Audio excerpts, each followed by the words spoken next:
an annual checkup for Portland's economy. The Value of Jobs Coalition has been tracking the Portland Metro's economic health since 2010, covering the city's growth and recovery after the Great Recession. Its 2017 report found the city is excelling in many ways, but with Portland's explosive growth come serious challenges. Sandra McDonough of the Portland Business Alliance and John Tapogna of ECONorthwest join us to talk about what's going well in Portland's economy and what isn't. For KGW News, this is Straight Talk with Laural Porter. Hello and welcome to Straight Talk. I'm Laural Porter. For anyone who's lived in the Portland metro area for any significant length of time, you know how much the region has changed. Since 2000, population in the metro has grown by 25%. We've also seen considerable job growth at the same time, but there are also challenges like traffic, housing supply, and affordability. Each year, the Value of Jobs Coalition tracks the health of our economy.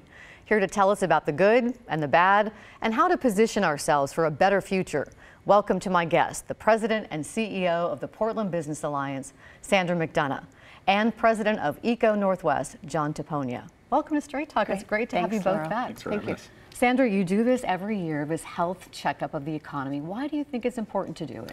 Well, we started it really at the beginning of the recession because we thought we needed to have a better understanding of how our regional economy works and the importance of jobs and focus on continuing to grow jobs so that we have a healthy economy and also to generate those really important tax revenues we need to pay for the public services. So every year we take a look at the economy and then we look at deep dives and different aspects of what makes our economy work. And John, your company, ECONorthwest, has done this since 2010, but this one is unique in how you looked at the differences, the weaknesses, and the strengths. So what makes this different? Yeah, so we broke this out into three headline indicators. So the first one being prosperity. What are the top line? How much economic output are we producing? How are the jobs growing, et cetera? But then we also wanted to look at opportunity and affordability because sometimes you can have tremendous top-line indicators and economic output, but it may not be working out for everybody, especially in the housing market.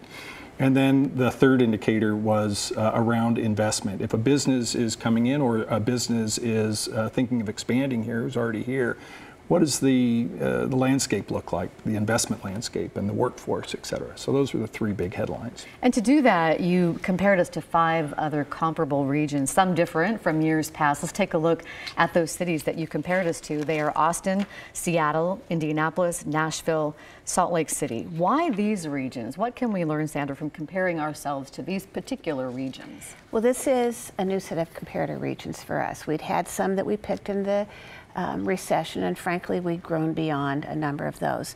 So we looked at cities that are like Portland in a lot of ways, about the same size, population of 1 to 4 million, and cities that are growing. We wanted to have cities that, like Portland, continue to grow in population and that are kind of economically like ours, healthy. Now, Seattle's an outlier, and we picked Seattle because we're so close to Seattle and their economy's stronger, but we think we need to have them as a measuring stick for the Northwest. And you kind of called them before an aspirational city that we'd like to be doing as well. And that would be Seattle. Doing. Right.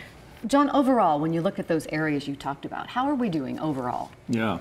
On the top line, in terms of prosperity, we're doing pretty well.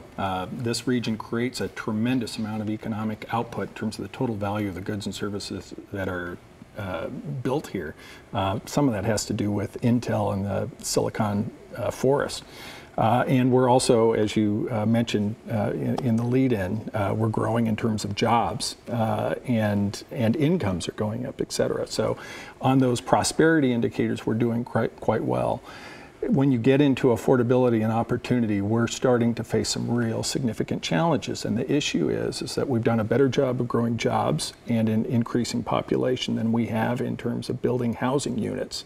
And when you put more economy into a region and more money into a region and you don't increase that housing supply, economists are going to tell you every time those prices are going to go up, and it's causing some real social problems. We're going to break down that down more specifically in just a moment, but let's start with the jobs, the growth of jobs. And we have a graphic from your report that shows the number of jobs in the Portland Metro has grown 2.1% last year, and then it's compared here to the U.S. Metro average since 2010. Can you speak to what we're seeing here, Sandra?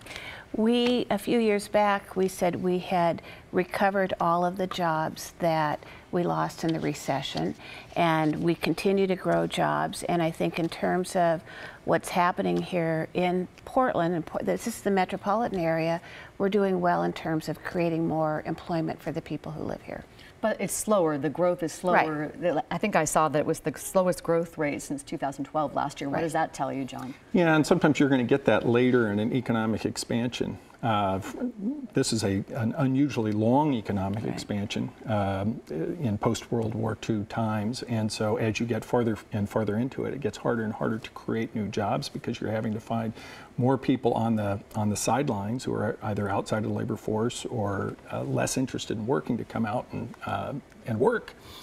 So that's not a big surprise. Where do we see the biggest growth when it comes to jobs? I'll let John take that on. Yeah, in this most recent year, construction, and anybody who has walked the streets can see all the cranes and apartments and the like going up. So there's been an awful lot of construction last year, and continued growth in what are called sort of the education and healthcare sectors, in particular in the healthcare sector. So I saw that construction grew 11% in the past year, and then a stunning 51% in the past 7 years, which is amazing.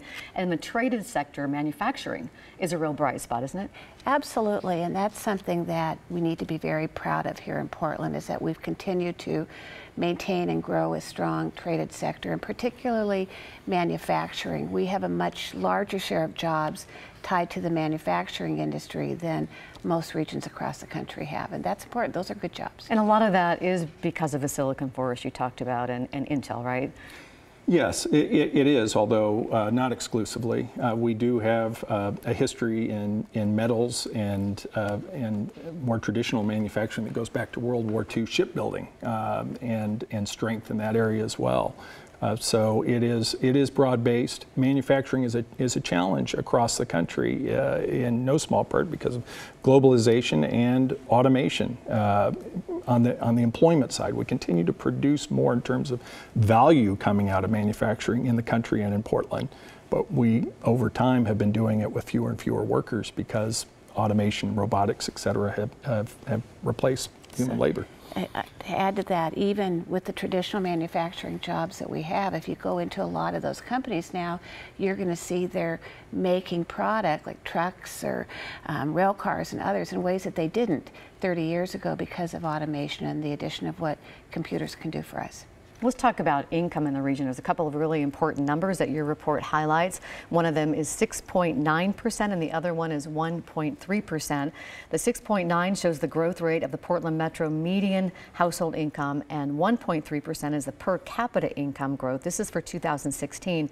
John, can you tell us what the difference is between these two measures? Yeah, well, you got a couple of differences going on there with those two numbers. One is a median, and it's for households. So if you lined up all the households in the region, from the least income to the highest, and you found the one right in the middle, that would tell you what that household's income is. That is a great representation of sort of how life is going for the typical Portland family or household. And it's a very important indicator, and we have been growing well, especially over the course of the last 2 or 3 years on that indicator, and that's wonderful news. The other indicator is let's pile up all the income in the region and divide it by the number of people. That's per capita income. And there in Portland and in Oregon generally, we don't do quite as well because that is an average, and it gets weighted in some other parts of the country by very high income, very wealthy corporate leaders or people in the finance sector, et cetera, that we just don't have a lot of. This is, Portland is not it doesn't have a lot of Fortune 500 companies. It doesn't have big C-suite executives and salaries, and consequently, it doesn't have a lot of professional services serving those C-suites. And it has a relatively small finance sector, which tends to drive up that per capita income in places like Boston, New York, San Francisco. When we look at, go ahead, Sandra. I was just going to say that if you look at the median household incomes, that was a very slow factor to come back after the recession. We've talked about that every year, that we had that stagnation. Right, and I think it was just last year that we saw median household incomes move up. And this time we saw improvement over all segments of the population, all kinds of jobs. And we also, our median household income over the 10-year period since the recession, we grew faster than our other, or more than the regions that we compared to. So we're seeing that. We could use more, but I think that Portlanders basically saw some improvement in their household incomes. So a lot of people are doing better, but something that your report points out, communities of color in Portland are not benefiting equally. And we have another graphic to show that. You can see here that African American and Hispanic households are well below the income levels of white and Asian households. How important is it to address this? We started to break the statistics down this way last year, and because we wanted to see, we know that we have this phenomenal new prosperity in Portland, and we wanted to see if it was equally shared, and it's not. Now, we did see improvements in African American household incomes this last year. The year before, we saw it was still below where it was at the beginning of the recession, inflation adjusted. So it was good to see improvement, but African American and Hispanic households are lagging Caucasian and Asian, and we really need to figure out how to share the prosperity more and to get those families moving into, frankly, a better standard of living, and that means better job access, better training, education. We need to really focus on it as a region. You talked about this earlier, John, affordability, which is a problem for everyone here, and we have some graphics to show you to illustrate that. One of the numbers, 37%, is the number of people, the percentage of people in the Portland area that are cost burdened compared to the U.S., which is 34%. That means they pay more than 30% of their incomes to rent or mortgage. And then we have another graphic that shows the ratio of median home prices to what we've been talking about, the median household income. And on this next graphic, you're going to see, hey, look, we're way up there by Seattle. But that's not a good thing when you look at this, right, John? No, that's a very bad thing. And again, I would say that as we get deeper and deeper into this economic expansion, this is a part of the country that has a magnetic pull. People want to live here, and population is moving in, and jobs are being created, et cetera. We have not had a flexible housing supply response to accommodate all those people that have moved in, and so the demand to be here has outstripped the supply of housing, and it's pushed those prices up. And the problem there is it creates all kinds of social disruption.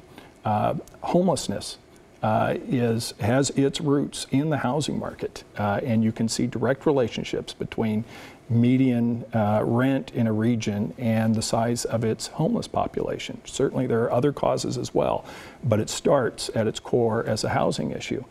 You've also, the Oregonian did a wonderful three-part piece in the last week or so on all of the school children that are moving over the course of the year because their parents are being evicted. And they're having to either move to somebody else's house and then maybe bus back to their original school or change schools altogether. You're not only disrupting their lives, you're disrupting entire classes as new kids are moving in and out, and as that achievement starts to suffer because of that. These are issues that are going to reverberate for years as those children move through the school system. So Portland has got to get its act together with respect to housing. And what's interesting, Laural, is at the same time we were working on this report, we did a public opinion poll about what people are feeling, how they feel about the region. And what we saw is that people are concerned about quality of life, and that they feel good about where the region is going, but they think their quality of life is being negatively impacted. And if you look below the surface, what they're worried about is housing affordability, this cost burden that we're seeing. They're worried about traffic congestion, and one of the things we found in this report is that 41% of the people in the region now travel 30 minutes or more to get to work. So we're seeing this. This is one of the highest in the regions that you compared us to. It's right? very high. So we're seeing a direct correlation between what's happening in the economy and how people are feeling about our region. And it's especially pronounced what we're talking about, this affordability and the cost burden with renters. And we have another graphic that shows the number of renters who are affected. I believe in Portland, the people, homeowners and renters are about 50% of our population.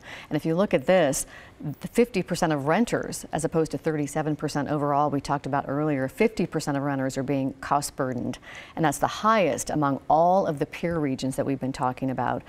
If you look at the U.S. metro average, which is the black bar, it's even higher than us. So this is a nationwide problem. So how do we address this issue of affordability? Sandra, what can policymakers do? We need to build more housing. We need to make it easier to build housing. We've got to look at the costs in government regulation that add to housing. We have to create incentive to build housing at all levels of the rent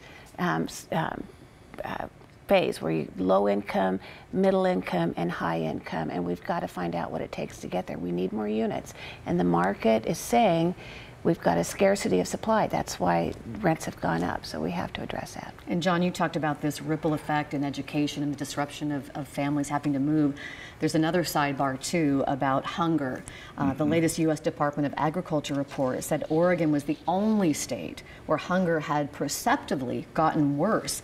The USDA says the rapid rise of rental costs in the Portland metro area and in other areas of Oregon that the survey looked at could be a driving force in the jump in food insecurity.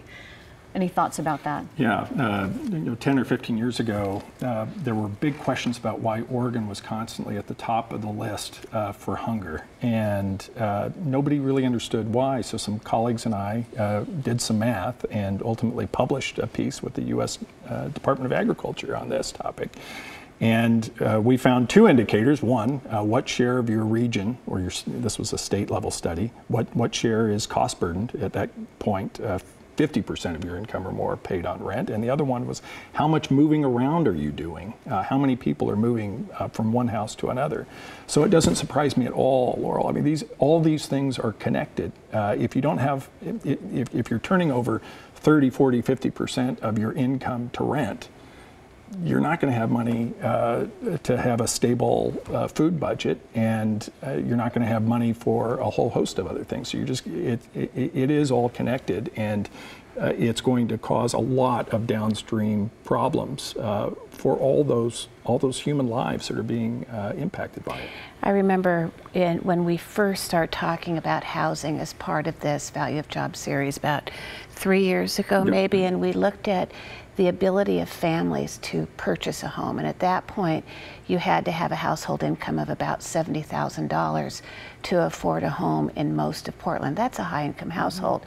And we flagged that, we got a lot of attention, and we've continued to talk about it, but we haven't really gotten to the signals and the responses that are going to solve the problem, which is we need more housing, and we also need to continue to focus on creating and nurturing great jobs so that families have the incomes to support living in a comfortable lifestyle here. We're almost out of time, but a final thought, John? Yeah, I think some of this with respect to housing is also going to take a cultural shift on the part of the people living here. There is a fair amount of not in my backyard and slow growth kind of built into our DNA. And if that doesn't give some, then we're going to have problems, because there's way too many regulatory tools that NIMBYists can use to slow this down, and they use it. They do. Well, thank you both for joining us. If you'd like to check out the Value of Jobs report yourself, we have a link on kgw.com. John, thanks for being here. John Tapogna from ECONorthwest. Sandra's going to stick around. We're going to talk a little bit more about the health of downtown businesses and homelessness when we come back. We're back in 2 minutes.